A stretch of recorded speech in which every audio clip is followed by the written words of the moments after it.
그림을 나눌 때는 여러 가지 기준이 있을 수 있습니다. 가장 간단하게는 동양화와 서양화로 나뉘고요. 동양화 같은 경우는 재료에 따라서 수묵화와 채색화로 나뉩니다. 서양화 같은 경우는 그림을 나누는 기준이 굉장히 여러 가지인데요. 간단히 얘기하자면 드로잉과 소묘가 있을 것이고요. 혹은 재료에 따라서 수채화와 유화가 있을 겁니다. 물론 어떤 재료를 쓰느냐에 따라서 오일 파스텔, 혹은 그냥 파스텔, 혹은 목탄 이런 것들 다양한 재료들이 있습니다. 간단히 지금 현재 가정에서 할 수 있는 걸 기준으로 얘기했을 때 소묘와 드로잉을 얘기할 수 있을 겁니다.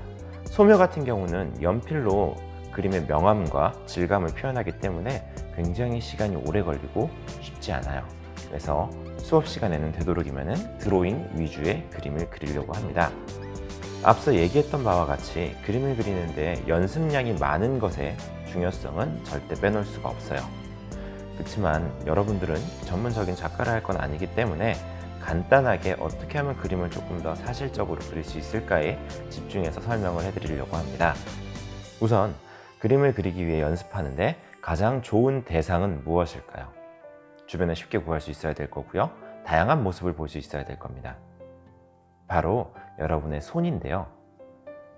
일반적으로 사람들이 손을 그려보려고 하면은 대부분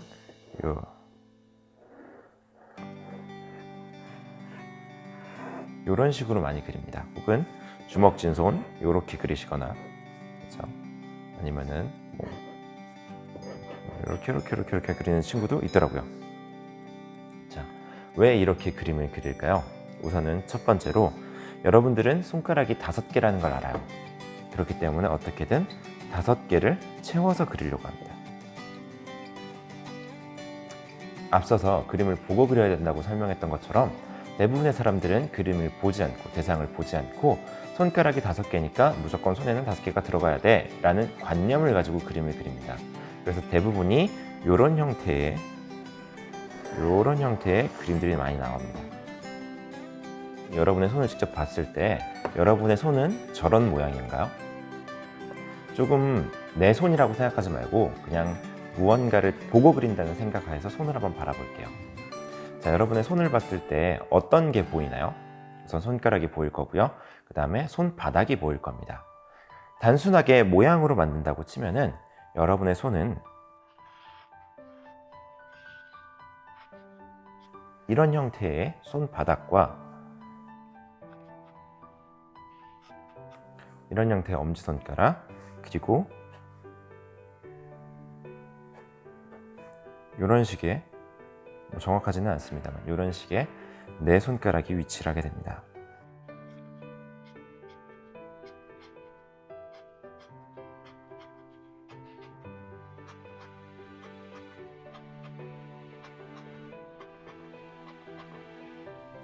물론 정확하게 그린 건 아닙니다만 간단하게 구조만 봤을 때도 여러분의 손은 실제 아까 그렸던 이런 모양과는 꽤나 많은 차이를 보인다는 걸 알 수 있습니다.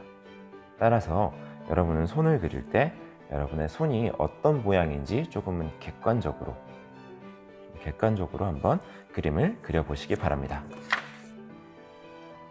여러분이 손을 가지고 그림을 그려보시면 실제로는 이런 느낌의 그림이 나옵니다.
일반적으로 손을 그리게 되면은 이런 모양이 아니라 이런 모양이 나오는 게 사실은 조금 더 사실적인 그림이 됩니다.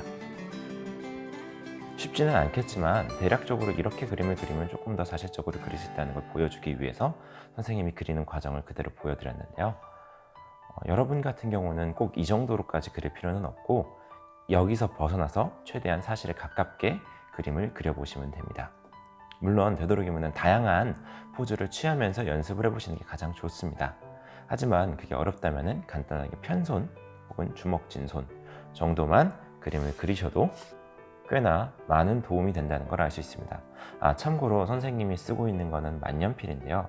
왜 이 만년필을 쓰냐면 연필로 그림을 그리는 경우가 조금 더 쉽기는 합니다만 보시다시피 연필로 그리는 선은 잘 보이지가 않아요. 그래서 부득이하게 만년필로 썼습니다. 그래서 연필과는 상관없으니까 집에서는 편하게 연필로 그림을 그려보시기 바랍니다.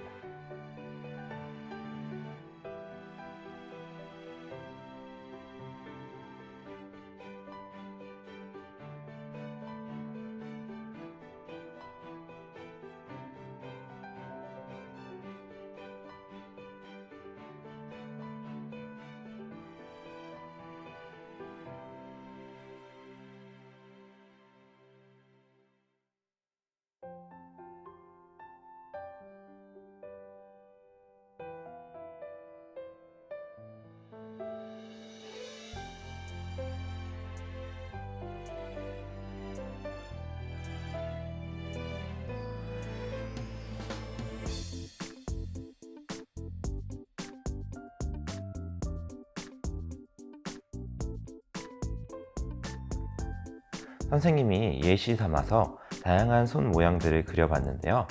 오늘 여러분들이 해보실 것은 여러분의 손을 실제로 똑바로 바라보고 내 손이 어떻게 생겼나, 내 손을 어떻게 그릴 수 있나 한번 그려보시는 겁니다. 딱히 정해진 과제로 드리지는 않을 거예요. 여러분들이 그려보고 내 마음에 드는 그림이 하나 정도 나왔다고 하면 하나 정도만 학습 과제 게시판에 올려주시고요. 만약에 나는 열심히 그린다고 그렸는데 내 마음에 드는 게 나오지 않았다라고 하시는 분은 그냥 업로드 시키지 않고 가지고 계셔도 무방합니다. 다만 여러분의 손을 대상으로 삼아 실제로 연습은 꼭 해보시기 바랍니다. 긴 시간 강의를 듣느라고 고생 많으셨고요. 이 연습은 잊지 말고 꼭 해보시기 바랍니다. 이번 시간이 아니더라도 평상시에 그냥 재미삼아 내 손을 보고 그리는 걸 습관을 들이시면 나중에 그림을 그릴 때 형태를 잡는데 굉장히 많이 도움이 됩니다. 고생 많으셨고요. 이상 오늘 미술 수업은 마치도록 하겠습니다. 수고 많으셨습니다.